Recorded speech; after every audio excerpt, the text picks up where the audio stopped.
देखिए बेटा अब स्टार्ट करते हैं। देखिए बेटा हमने आपको थर्मल एनर्जी बता दिया था, thermal energy, thermal energy,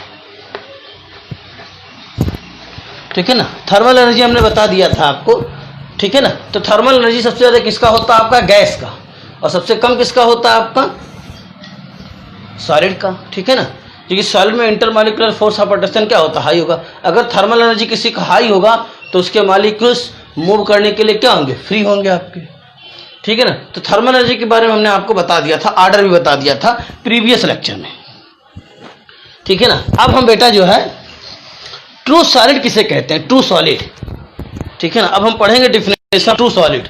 true solid बेटा ऐसे सॉलिड होते हैं, ठीक है ना, जिनमें जो रिजिडिटी होते हैं, रिजिडिटी होते हैं, डिफिनिट शेप होता है, डिफिनिट वॉल्यूम होता है और लॉन्ग रेंज ऑर्डर होता है, ठीक है ना।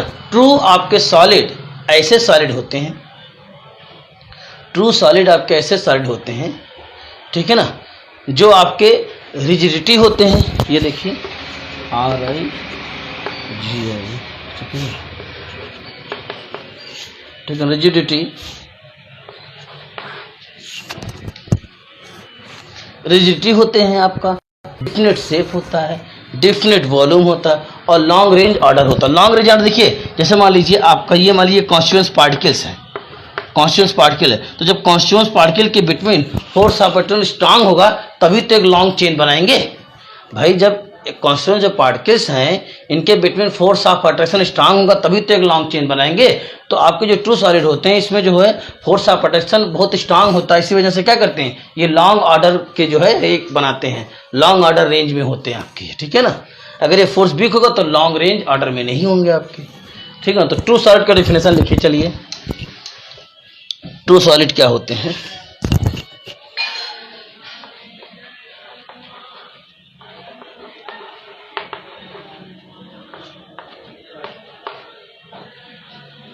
ठीक है ना, ट्रू सॉलिड, ठीक है ना, ट्रू सॉलिड, ठीक है ना। तो a true solid, a true solid, ठीक है ना, a true solid may be defined as, may be defined as, ठीक है ना, a true solid may be defined as, ठीक है ना, a true solid may be defined as as a matter, as a matter solid है तो जाहिर सी बात एक मैटर होगा, matter which possess,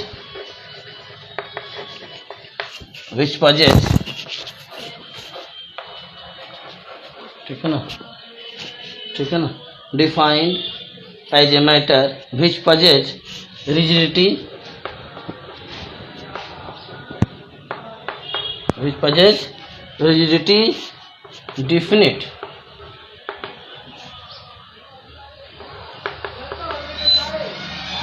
definite shape, definite shape, comma, definite volume,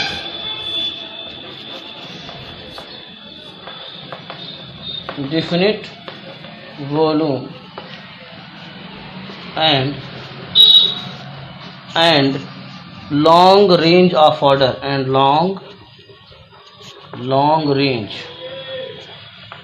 of order, long range of order, ये true, ठीक है ना। अब कुछ हम जो सॉलिड है, सॉलिड के कुछ जनरल कैरेक्टरिस्टिक्स पढ़े, हालांकि सॉलिड अभी पढ़ेंगे आगे, टू टाइप्स के होते हैं, अमार्फस और क्रिस्टलाइन सॉलिड। कि सॉलिड में कॉन्स्टिट्यूएंट्स पार्टिकल किस तरीके से अरेंज है इसकी बेसिस पर आपके सॉलिड टू टाइप्स के होते हैं, अमार्फस सॉलिड, क्रिस्टलाइन सॉलिड। और क्रिस्टलाइन सॉलिड ही आपको डिटेल में पढ़ना है इस पूरे चैप्टर में। तो ट्रू सॉलिड का डिफिनेशन हो गया, ट्रू सॉलिड में be defined as a matter which possesses rigidity, definite shape, definite volume and long range of order, ठीक है ना बेटा। ये डिफिनेशन अगर ट्रू सॉलिड का नोट कर लीजिए।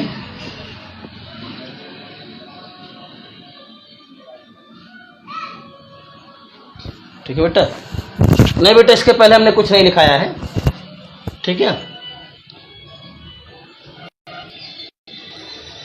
चलिए आगे देखते हैं। ट्रू सॉलिड हो गया आपका डिफिनेशन। अब हम पढ़ते हैं बेटा general characteristics of solid state, ठीक है ना।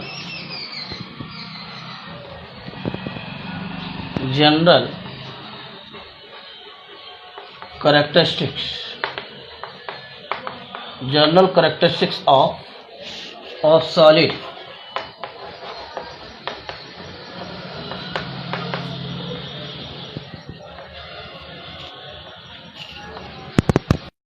General characteristics of solid state. तो सॉलिड स्टेट के जनरल कैरेक्टरिस्टिक्स डैश देके these are following,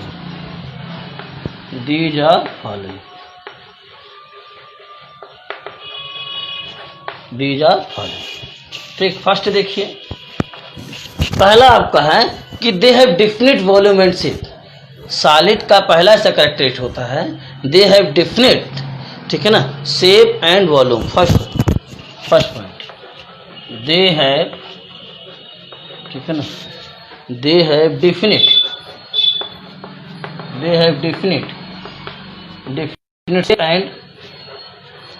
shape and volume.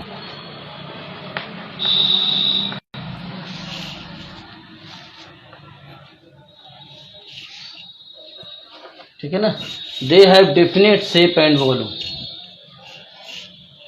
They have definite shape and volume, ठीक है ना, they have definite shape and volume, they have definite shape and volume. Next point जो हो जाएगा आपका point second, ठीक है ना, इंटर मॉलिक्यूलर डिस्टेंस और शार्ट। इसमें क्या होते हैं इंटर, सेकंड पॉइंट आपका, ठीक है ना। सेकंड पॉइंट क्या होगा, इसमें सॉलिड में जो होता है इंटर मॉलिक्यूलर जो डिस्टेंस होता है वो शार्ट होता है, और जब इंटर मॉलिक्यूलर जो डिस्टेंस शार्ट होगा तो force of attraction constituents particles के बिटवीन क्या होगा, स्ट्रांग होगा। कॉन्स्टिट्यूएंट्स पार्टिकल हमने आपको बताया था, जैसे चाक है, चाक का फार्मूला क्या होता है CaCO3। तो चाक का जो होता है कॉन्स्टिट्यूएंट्स पार्टिकल्स क्या है, कैल्शियम है, कार्बन और ऑक्सीजन है। हमारा जो चाक है कैल्शियम, भाई चाक का फार्मूला क्या होता है CaCO3। तो चाक का जो होता है कॉन्स्टिट्यूएंट्स पार्टिकल क्या है, कैल्शियम है, कार्बन, ऑक्सीजन, जिससे मिलकर ये बना है। अब आपसे पूछा जाए आइटम का फंडामेंटल पार्टिकल्स क्या है, इलेक्ट्रॉन, प्रोटॉन, न्यूट्रॉन, क्योंकि आइटम इलेक्ट्रॉन, प्रोटॉन, न्यूट्रॉन से मिलकर बना है, ठीक है, ये चीज। तो सेकंड पॉइंट देखिए, इंटरमॉलिक्यूलर डिस्टेंस।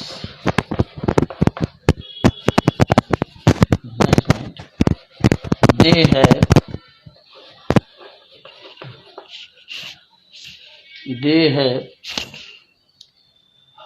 है शार्ट इंटरमॉलिक्यूलर डिस्टेंस,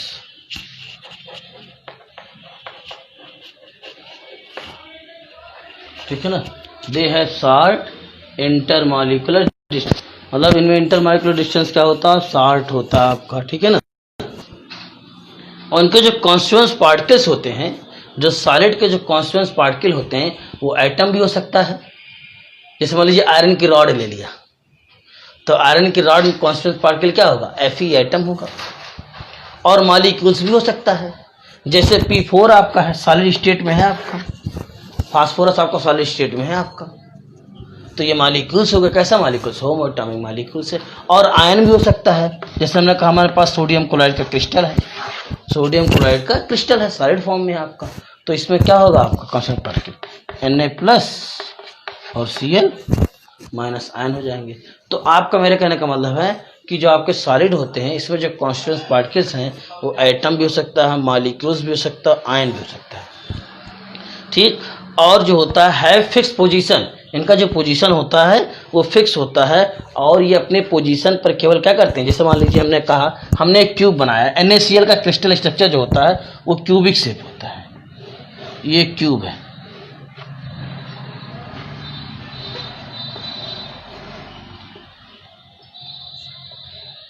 ये क्यूब है,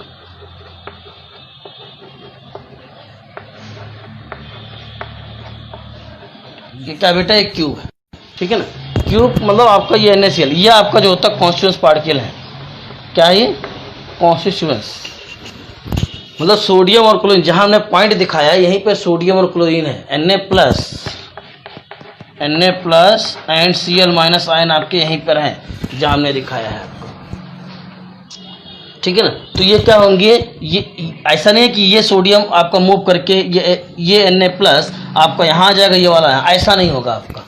तो जो आपके जो आयंस होते हैं, आइटम्स होते हैं, मालिक्यूल्स होते हैं सॉलिड स्टेट में, वो क्या होते हैं, अपनी पोजीशन फिक्स, केवल अपने पोजीशन पर ऐसे वाइब्रेट रहेंगे, क्या आइसोलेट करते रहेंगे, मतलब एक प्लेस से दूसरे प्लेस पर नहीं जाते हैं, वो अपने पोजीशन पर ऐसे वाइब्रेट करते रहते हैं या ऑसिलेट करते रहते हैं। ऐसा नहीं कि एक स्थान से दूसरे स्थान पर चले, एक प्लेस से दूसरे प्लेस पर चले जाएं, ऐसा सॉलिड में नहीं होता आपका, ठीक है ना। तो इनका पोजीशन फिक्स होता है, ये अपने पोजीशन पर क्या करते हैं, वाइब्रेट करते रहते हैं या ऑसिलेट करते रहते हैं आपका, ठीक है ना। ठीक, इसी वजह से इनमें डिफ्यूजन की प्रॉपर्टी नहीं होती है, या डिफ्यूजन की प्रॉपर्टी होती है तो वेरी स्लो होती है, वेरी स्लो डिफ्यूजन की प्रॉपर्टी होती है, बहुत स्लो, क्योंकि आपको अपने पोजीशन पर क्या करते हैं, वाइब्रेट करते रहते हैं, ठीक है। जैसे ग्लास है तो ग्लास भी आपका प्लास्टिक हो गया, रबर हो गया, इनमें डिफ्यूजन की प्रॉपर्टी थोड़ी बहुत होती है, डिफ्यूजन की प्रॉपर्टी थोड़ी बहुत होती है। एमार्फस सॉलिड क्या होता है, चलिए नेक्स्ट देखिए,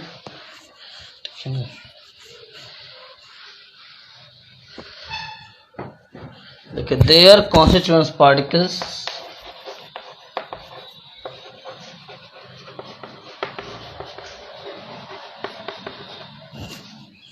their constituents particles, ठीक है ना, their constituents particles ब्रैकेट में आइटम, ठीक है ना, molecules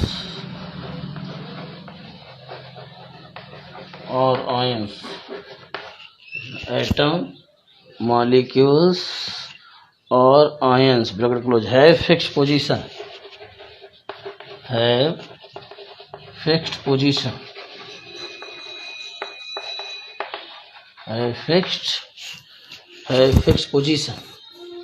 have fixed position, therefore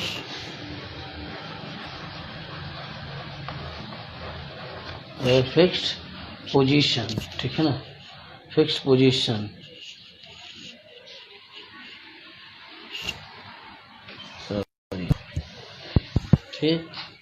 there constituents particles bracket में एटम कामा मॉलिक्यूल्स और आयंस ब्रैकेट क्लोज है फिक्स्ड पोजीशन एंड कैन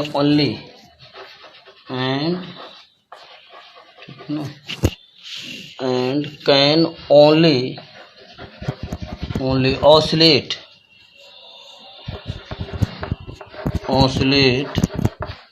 ठीक है ना, oscillate about their mean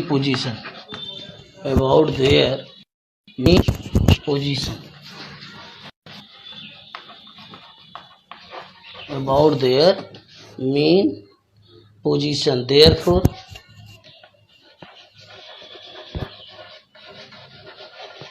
about their mean position, ठीक है ना, therefore solid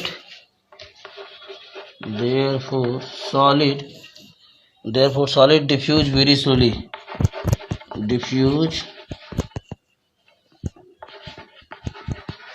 therefore solid diffuse very slowly,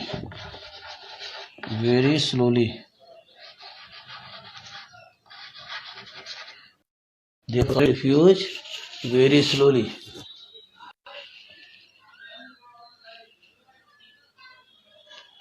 ठीक है ना, therefore solid diffuse very slowly, note कर लीजिए बेटा, फिर आगे बढ़ें।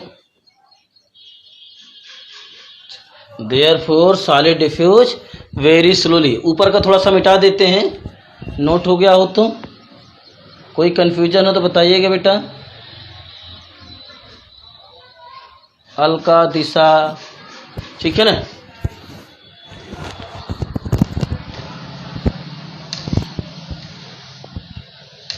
मीन पोजीशन का मतलब जानते क्या होता है, जैसे मान लीजिए आपका हमने ये बनाया था, एक क्यूब बनाया था, इसमें कांस्टेंट पार्टिकल यहाँ है, तो मीन पोजीशन का मतलब जहाँ पे है, आप अपने मीन पोजीशन इधर जाएगा, तो जहाँ पे वो सिचुएटेड है तो वही मीन पोजीशन होता है, और इधर उधर जाएगा, एक एक्सट्रीम होगा एक मीन होगा आपका, ठीक है ना, इधर उधर आपका इसे क्या करता रहेगा, वाइब्रेट करता रहेगा, वो ऑसिलेट करता रहेगा आपका। ठीक, very slowly as compare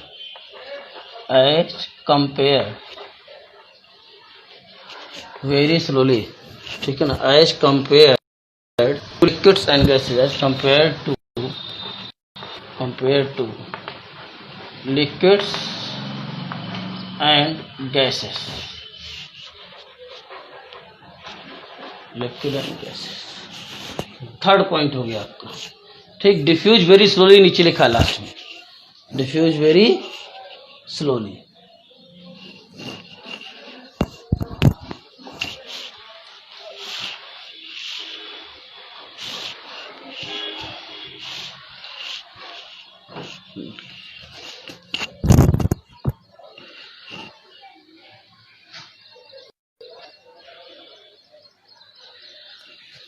point number 4 देखिए बेटा,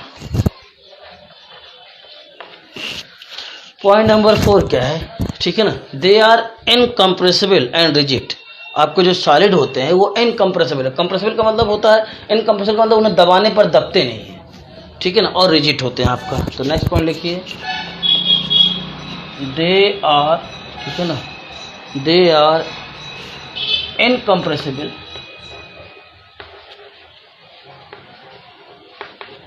they are incompressible and rigid, ठीक है ना, इनकम्प्रेसिबल होते हैं एंड क्या होते हैं आपके, रिजिड होते हैं।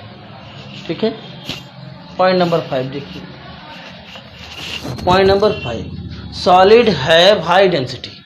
इनकी जो डेंसिटी होती है क्या होती है, हाई होती है। तो they have high density, they have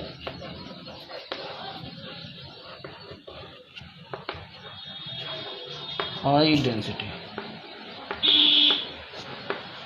they have high density. ये हो गया आपका।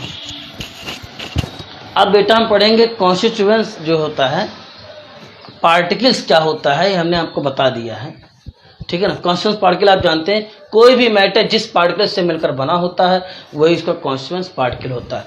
शाख का कॉन्स्टिट्यूएंट्स पार्टिकल हमने आपको बता दिया है क्या होता है। ठीक, एटम का कॉन्स्टिट्यूएंट्स पार्टिकल क्या होता है, इलेक्ट्रॉन, प्रोटॉन, न्यूट्रॉन, ठीक है ना। आइस का कॉन्स्टिट्यूएंट्स पार्टिकल क्या होता है, हाइड्रोजन और ऑक्सीजन, हाइड्रोजन और ऑक्सीजन। आइस का फार्मूला क्या होता है, H2O, ठीक है। तो अब हम पढ़ेंगे जो है काइंड्स ऑफ सॉलिड। सॉलिड आपके 2 टाइप्स के होते हैं, crystalline solid and amorphous solid. इसको समझिए आप, नेक्स्ट टॉपिक पढ़ेंगे हम।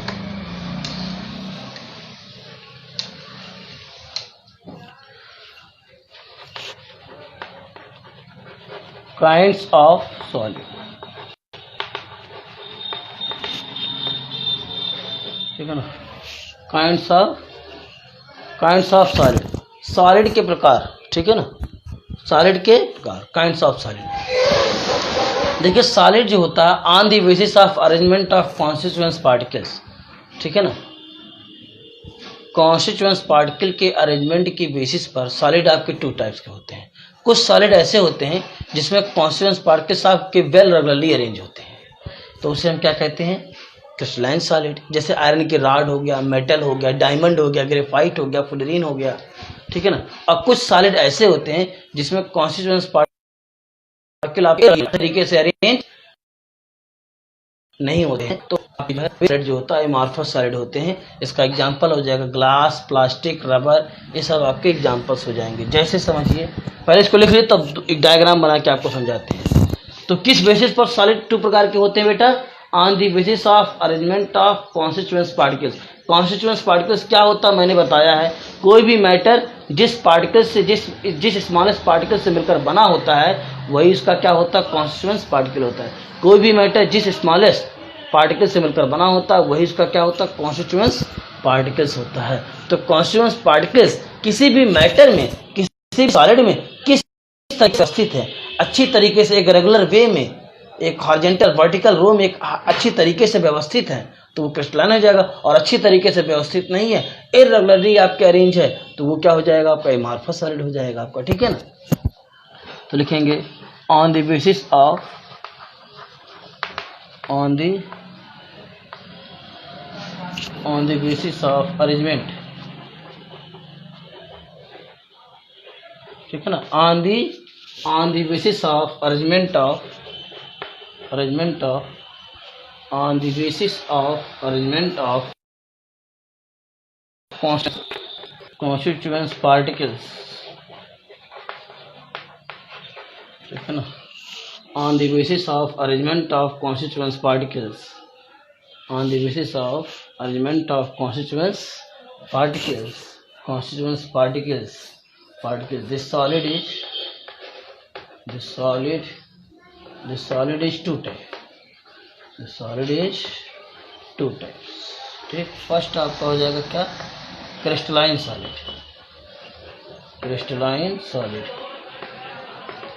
ठीक है ना, और सेकंड आपका हो जाएगा एमार्फस,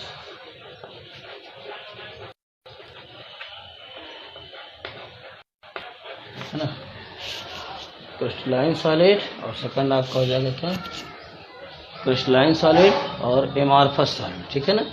फर्स्ट हेडिंग डालिए क्रिस्टलाइन सॉलिड,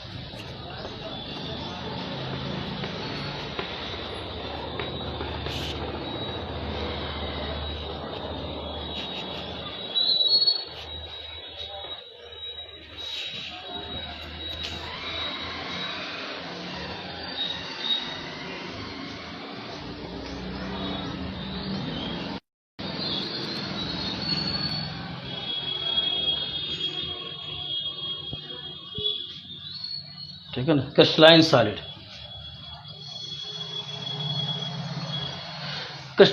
क्या होते हैं, the solid in which constant particle are very regularly arranged, that solid is known as crystalline solid.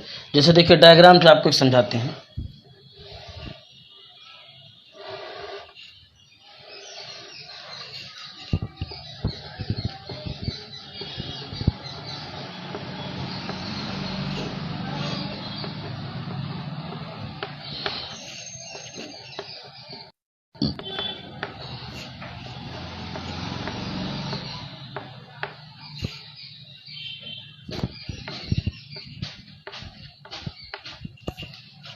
ये आपके क्या है, कॉन्स्टिट्यूएंट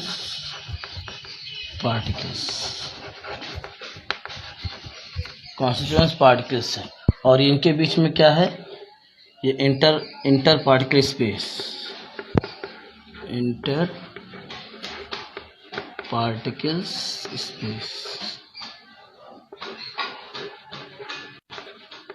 ये इंटर पार्टिकल स्पेस है, तो कॉन्स्टेंट फॉर के इंटर पार्टिकल स्पेस, ठीक है ना। इसमें देखिए आपका एक हॉरिजॉन्टल और वर्टिकल, हम ऐसे कट करेंगे, ऐसे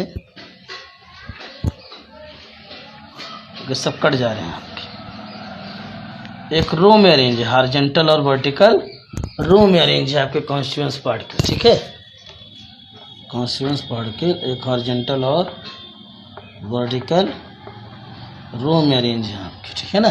तो इसमें देखिए वेल रेगुलरली अरेंज है सॉलिड, ठीक है ना। तो इसमें कॉन्स्टिट्यूएंट पार्टिकल्स क्या हैं आपके, लिख देते हैं,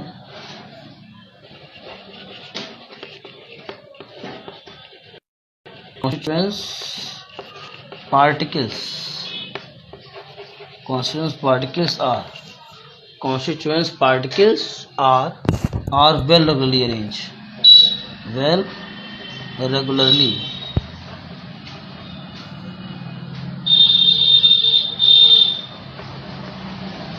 regularly arranged,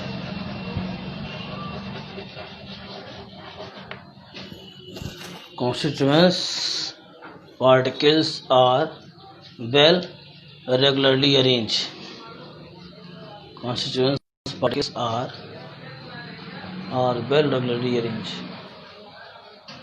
constituent particles are well regularly arranged, ठीक है ना। इसको बना लीजिए आप, ठीक है ना, डायग्राम बना लीजिए, इसके बाद लिखाते हैं डेफिनेशन, कॉन्स्टिट्यूएंट पार्टिकल्स का हम डेफिनेशन लिखाते हैं।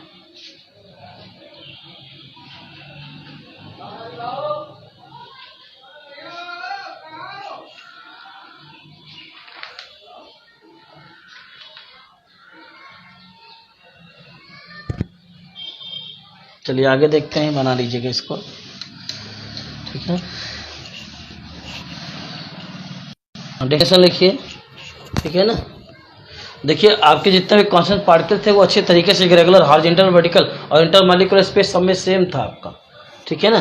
तो ऐसे सारे जिसमें कॉन्स्टेंट पार्टिकल आपके वेल रेगुलरली अरेंज होते हैं, ऐसे साइड को हम क्या कहते हैं, क्रिस्टलाइन साइड। तो लिखिए the solid in which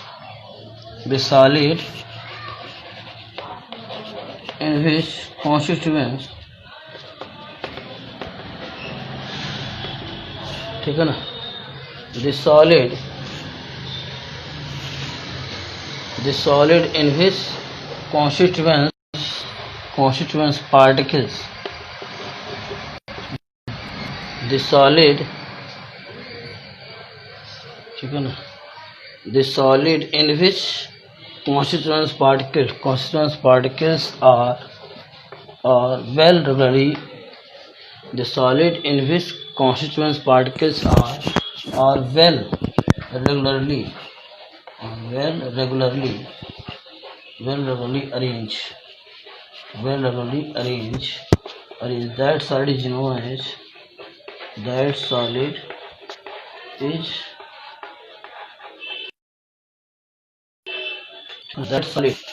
in which constituents particles are well regularly arranged, that solid is known as crystalline solid. Crystalline solid.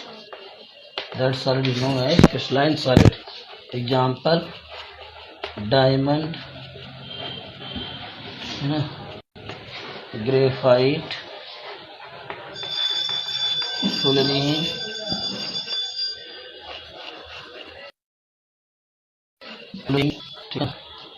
salt, metal, etc. ये एग्जाम्पल्स हो, साल्ट, मेटल, etc. ये आपके एग्जाम्पल्स हो गए,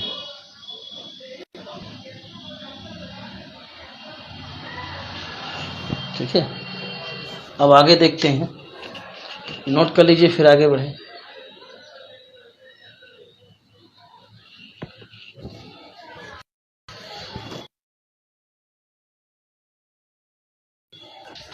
ठीक,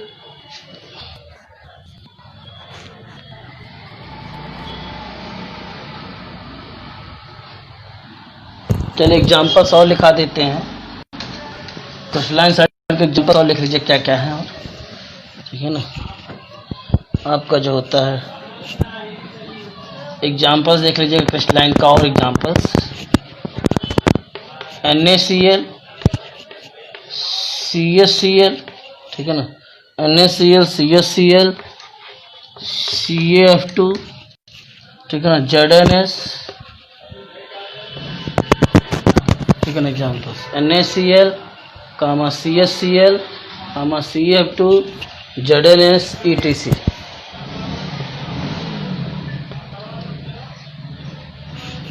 ठीक है ना। अब नेक्स्ट डिफिनेशन देखेंगे हम क्रिस्टलाइन सॉलिड का।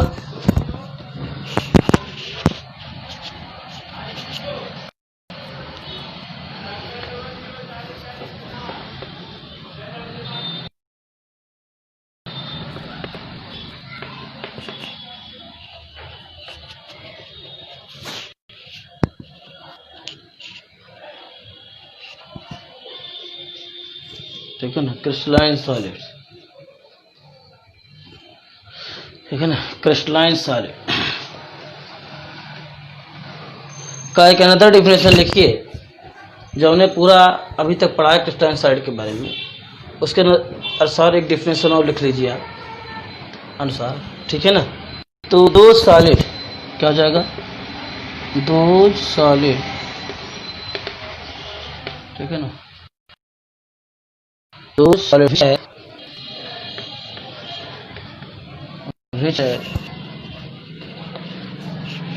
दो solid which have definite geometrical, which have definite geometry मतलब जानते हैं, क्यूब है, क्यूबॉइड है। अभी क्रिस्टल सिस्टम पढ़ेंगे, 7 क्रिस्टल सिस्टम होते हैं, CTOMTHR, आगे भी पढ़ेंगे आप। ज्योमेट्री का मतलब वही शेप होता है, ज्योमेट्रिकल शेप। क्यूब है, क्यूबॉइड है, स्फेरिकल है, एंगुलर है, कैसा है वही ज्योमेट्रिकल है, ज्योमेट्री, ठीक है ना। Those solid which have definite, ठीक है ना, definite geometrical shape, definite geometrical shape, ठीक ना। Those solid which have definite geometrical shape, definite geometrical shape, comma,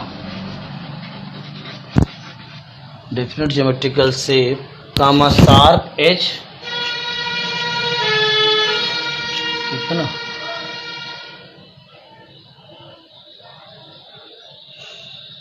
which have definite geometrical shape, sharp edge, comma, flat face, ठीक है, flat face and long range, flat face and long range order, long range order of the constituents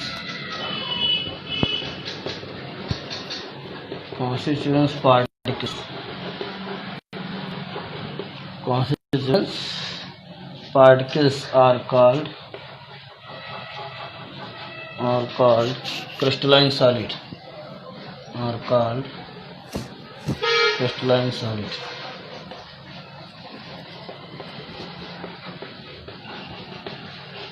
ठीक है ना। ठीक, geometrical हमने बता दिया था। फेस क्या होता है?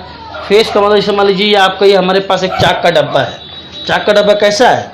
देखिए क्यूबॉइड है आपका, तो इस चाक के डब्बे में कितने फेस हैं? 6 फेस हैं। एक फेस, ठीक, एक फेस ये हो गया, सामने वाले फेस के पीछे 2 फेस, एक फेस ये, 3 फेस, 4 फेस, 5 फेस, 6 फेस, यानी कि चाक के डब्बे में कितने फेस हैं आपके? 6 फेस हैं आपके। और एज क्या होता है? एज का मतलब ये एज लेंथ है, इसे हम क्या कहते हैं? एज। ये एज हो गया, ये एज हो गया, ये एज हो गया, ये एज हो गया। तो कितने एज होते हैं किसी क्यूब में या क्यूबॉइड में? कितने एज होते हैं आपके? 12 एज होते हैं। कैसे 12 एज? देखिए इधर पहले 4 एज हो गया, 1 2 3 4, 4 एज हो गया, ठीक। इसको ऐसे कर दीजिए। अब 4 एज यहाँ है, ठीक है। अब 4 ये हो गया, ऊपर 4 नीचे आ जाइए, इसके नीचे 1 2 3 4, 4 हुए, 8 9 10 और 1 11, 1 12। कितने एज होते हैं आपका किसी भी क्यूब या क्यूबॉइड में? कितने एज होते हैं? 12 एज होते हैं। देखिए 1 2 3 4, 4 ये हो गया, 4 इसके नीचे हो गया, 8 हुआ, 8 9 10 हो गया, 2 ये हो गया और 2 ये हो गया आपका, 2 ये और 2 इसके पीछे वाला, ये वाला, 12 हो गए आपके, ठीक है ना। कितने हो गए आपके? 12 एज होते हैं आपके, ठीक है ना। तो एज की बात वही है आपका, ठीक है। तो दो solid which have definite geometrical shape, comma, sharp edge. Edge कैसा हो? शार्प हो, मतलब चिकना हो आपका एज, ठीक है ना। एज क्या हो आपका? शार्प हो आपका, ठीक है ना। फ्लैट फेस हो, फेस क्या हो आपका? फ्लैट हो। फेस आप समझ ही गए हैं आपका, उभरा उभरा ना, एकदम फ्लैट हो आपका, ऐसा नहीं कि तो बड़ा खाबड़ हो, रफली हो आपका। सरफेस क्या हो आपका? फ्लैट हो आपका, मतलब ये। एंड लॉन्ग रेंज ऑर्डर हो, कॉन्स्टिट्यूएंट पार्टिकल जो होता है एक लॉन्ग रेंज ऑर्डर में हो, तो ऐसे सॉलिड को हम क्या कहते हैं? क्रिस्टलाइन सॉलिड कहते हैं। एग्जाम्पल हमने पहले बता दिया है, ठीक, नोट कर लीजिए, फिर आगे देखते हैं, ठीक है ना। अब हम पढ़ते हैं एमार्फस सॉलिड। एमार्फस सॉलिड देखते हैं, ठीक है ना। एमार्फस सॉलिड में क्या हो जाएगा? Solid in which constituent particle irregularly arrange, that solid is known as amorphous solid. जैसे देखिए सेकंड वाला,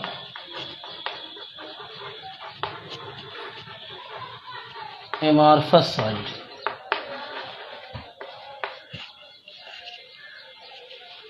एमार्फस सॉलिड।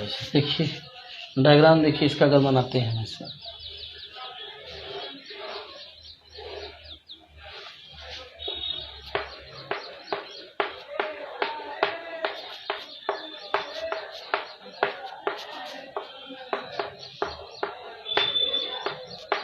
ठीक, इसमें देखिए ये क्या है, कॉन्स्टिट्यूएंट पार्टिकल्स है।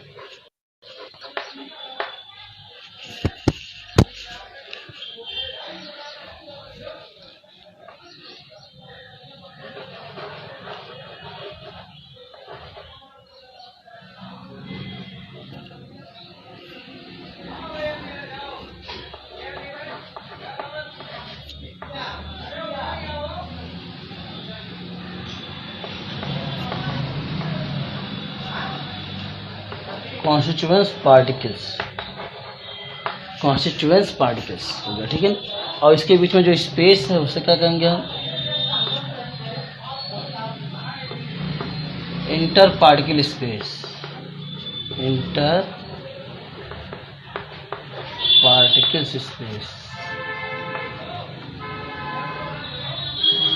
Inter particle space.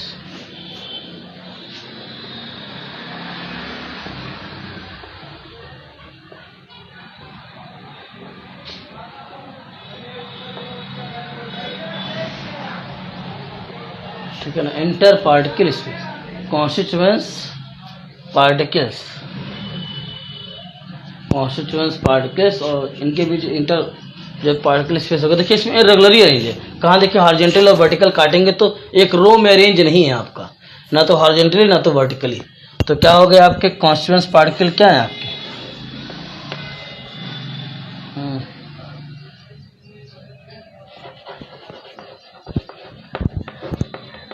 Constituents particles, constituent particles are irregularly arranged,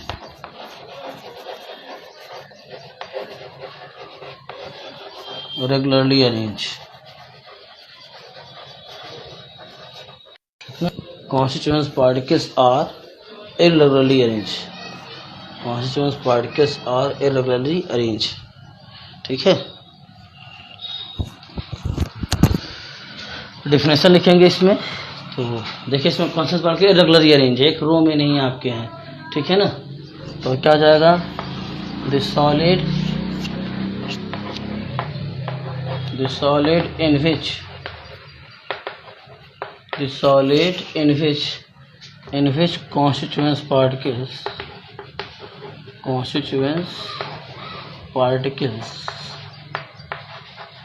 है ना, the solid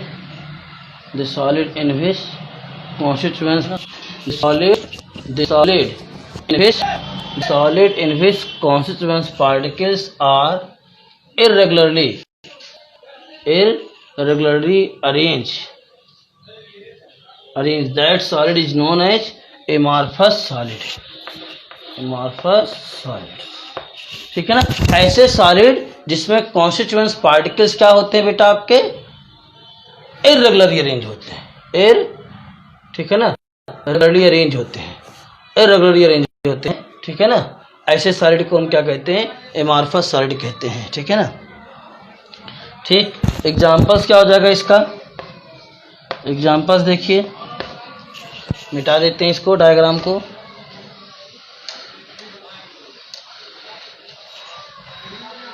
ठीक है ना, एग्जाम्पल देखिए, ठीक है ना।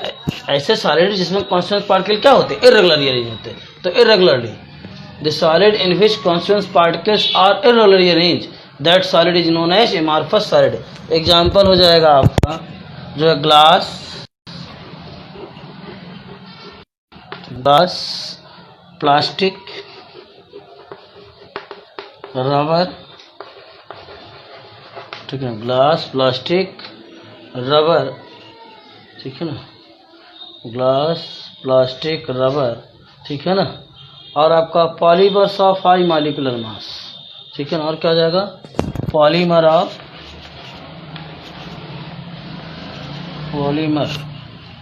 ठीक है ना, polymers of high molecular mass, high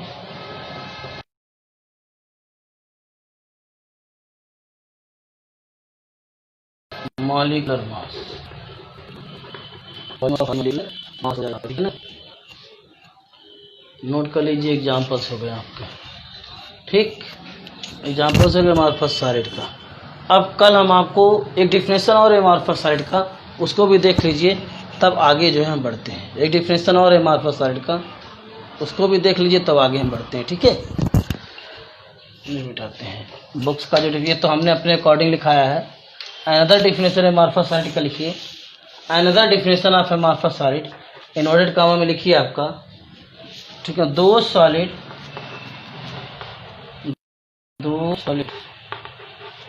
ठीक है ना, विच, ठीक है ना, those solid which do not है, विच do not have, those solid which do not have regular arrangement, which do not have regular arrangement, which do not have regular arrangement. ठीक है ना, those solid which do not have regular arrangement of it's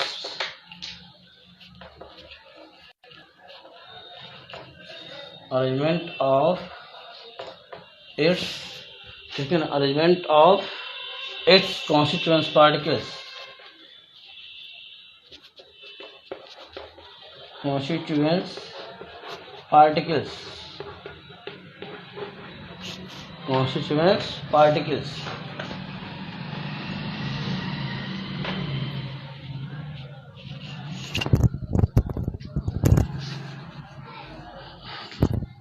constituents particles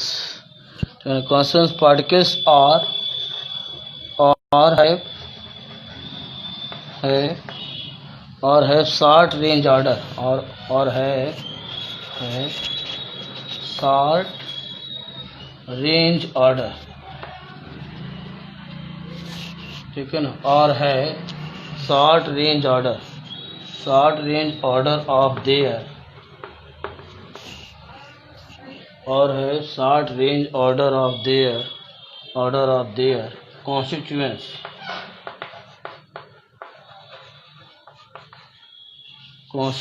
particles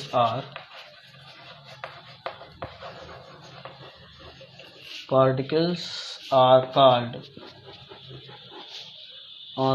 amorphous solid।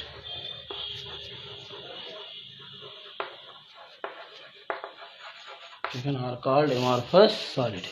ठीक है ना, लिख लीजिएगा, दो inverted comma close कर लीजिए, दो solid which do not have a regular arrangement of its constituent particles or have short range order of their constituent particles are called amorphous solid। ठीक है ना बेटा, अब इसके आगे कल देखेंगे बेटा, किसी को कोई प्रॉब्लम हो पूछ लीजिए। ठीक है, इसके आगे कल देखेंगे। तो thank you class, now we will discuss next days.